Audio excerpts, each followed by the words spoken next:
programme orienté objet, il est vu comme ça. Voilà, comme un ensemble d'objets qui communiquent entre eux par des messages. Donc, en orienté objet, les programmes sont dans cet ordre-là. Voilà, on a un objet ici. On peut avoir un autre objet ici. Voilà. Ensuite, un autre objet. Voilà. Voilà. Ensuite, vous avez un autre objet ici. Et voilà. Maintenant, l'orienté objet, c'est la programmation qui est plus proche de la réalité humaine que tous les autres styles de programmation, comme son nom l'indique. Lui, il ne voit pas les éléments d'un programme comme étant des variables ou comme on le voit en linéaire et structuré. Lui, il voit les éléments d'un programme comme les éléments qu'on côtoie dans la vie réelle. C'est pour ça qu'on parle d'objets, des objets matériels ou immatériels.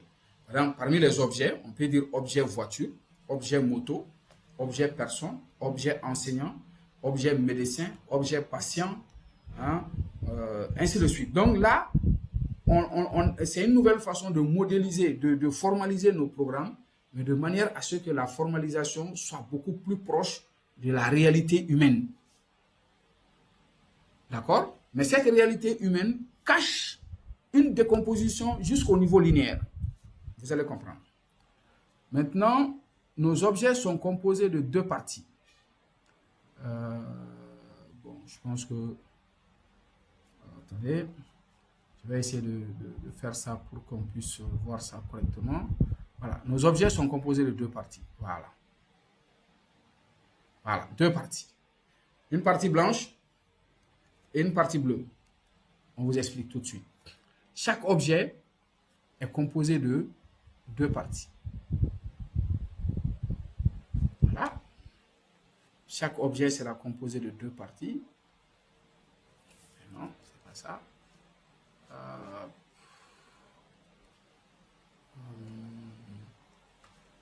Et on avance.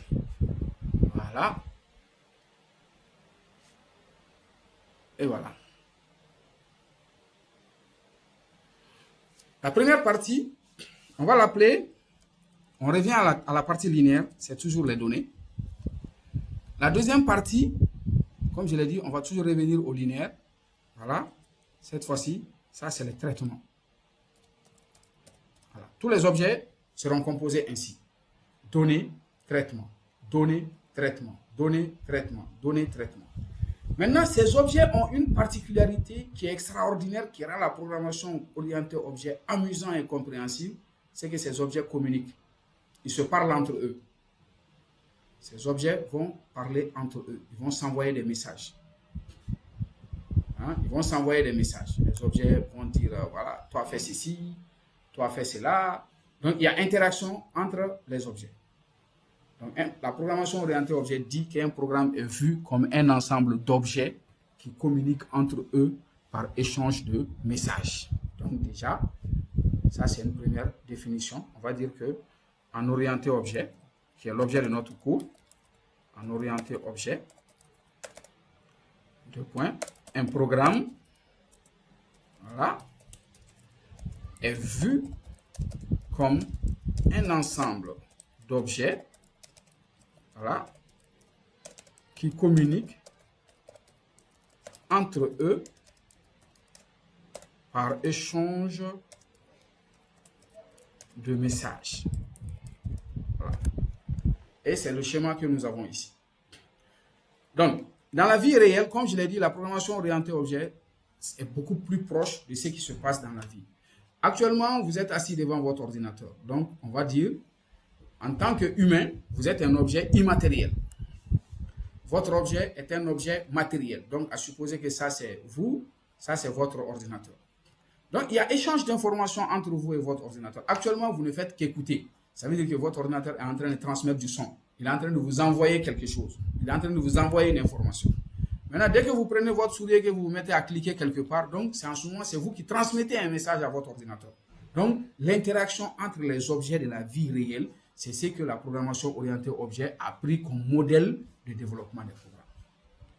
Donc, en orienté objet, on ne parle pas de données simples, on va parler de ce qu'on appelle des classes et des objets. Donc, tu vois. Maintenant, quelqu'un qui sait programmer orienté objet va forcément comprendre les notions de programmation linéaire et structurée. D'accord? Voilà. Maintenant, la programmation événementielle. Tout simplement, ça c'est la partie graphique. Et d'ailleurs, tous les programmes, tous les logiciels qu'on a sont événementiels. Donc, on va tout simplement dire que l'événementiel, c'est tout simplement la possibilité, voilà, de déclencher des traitements, voilà, des traitements à la suite d'événements. Par exemple, ces événements-là, ça peut être quoi? Événement clic, je clique avec la souris. Hein, déplacer la souris, voilà. Appuie sur une touche, voilà. Appuie sur une touche du clavier. Donc, chaque fois qu'on fait quelque chose, d'ailleurs, avec votre ordinateur, quand vous cliquez, il y a des traitements qui se passent. Par exemple, là, je viens de cliquer, il y a un traitement qui se passe. Voilà. Et voilà, déplacer. Voilà. Quand j'appuie sur la touche du clavier, il y a un traitement que la machine fait. Donc, c'est tout simplement associer l'exécution du code aux événements. Donc, en gros, on dira que tous les langages de programmation événementiels sont orientés objets. Et tous les programmes orientés objets sont structurés. Tous les programmes structurés sont linéaires.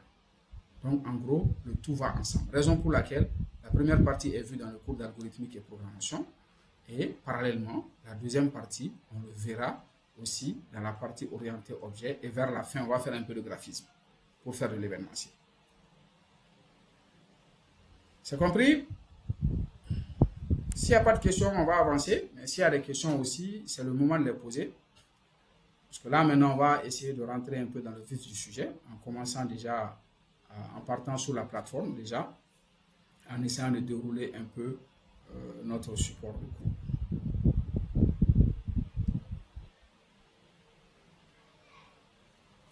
Pas de questions?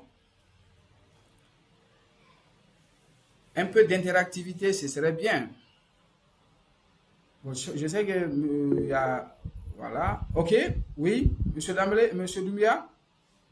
Voilà. Et si j'ai compris, c'est comme si la programmation événementielle là peut se situer dans la programmation linéaire et en même temps la programmation structurée et orientée objet. C'est comme si ça, c'est pas, quand on prend les trois phases, la programmation linéaire, la programmation structurée, la programmation orientée objet, c'est comme si la programmation événementielle peut être une partie de ces trois programmations. Non, en fait, pour qu'un programme soit événementiel, oui, il faudrait qu'il soit d'abord linéaire, structuré, orienté objet. Donc, un programme est dit, au minimum, il doit avoir ça en plus de l'événementiel. Voilà. C'est que chaque fois qu'on quitte un niveau, je ne sais pas si vous avez remarqué, quand on quitte la programmation linéaire pour arriver à la programmation structurée, on reprend tout ce qui est linéaire, mais on ajoute autre chose. Maintenant, quand on quitte la programmation structurée pour venir à l'orienté objet, on reprend linéaire structuré, mais on ajoute autre chose. Événementiel, c'est aussi la même chose. Par exemple, regarde, les langages de programmation événementielle, comme langage de programmation événementielle, nous avons, par exemple, il y a beaucoup de langages de programmation événementielle. Nous avons Visual C++, voilà. Nous avons Java. Nous avons Python aussi, qui est événementiel. Nous avons, je sais pas, Dart. Il y a beaucoup de langages de programmation, voilà, qui sont les langages de programmation événementielle. Voilà, qui sont les langages de programmation événementielle. Ok, excusez. Ensuite, en orienté objet aussi, si vous regardez, on va reprendre les mêmes choses. Nous avons aussi Java, qui est le langage de programmation orienté objet par excellence. Nous avons le C++, qui est le langage de programmation orienté aussi. Ensuite, nous avons Python. Python également qui intègre de l'orienté objet. Voilà. En structuré, la même chose. Tout ce que nous venons de citer, ils sont là aussi. Java est structuré. Le C est structuré, mais pas orienté objet. Le C++, en plus d'être orienté objet, il est structuré. Python, il est linéaire, structuré, orienté objet. Voilà. Ainsi de suite. Il y a le langage C et ainsi de suite, ainsi de suite. Donc, vous voyez, c'est le même langage, mais ils intègrent des fonctionnalités. Parce que quand les styles de programmation sont sortis, chaque créateur de langage veut que son langage puisse programmer de cette manière. Donc, ils vont encore le développer. Sinon, au tout début, quand on a créé le C, ils ne parlaient pas de structuré. Mais après, on a intégré les notions de structuré. Après, quand il y a eu l'orienté objet, ils ont sorti le C++ pour qu'eux aussi puissent faire de l'orienté objet. Mais les derniers langages comme Python, Java, et ils sont venus avec tout ça en même temps. Hein? On a des langages comme le Dart, on a d'autres langages comme le React, le Node.js.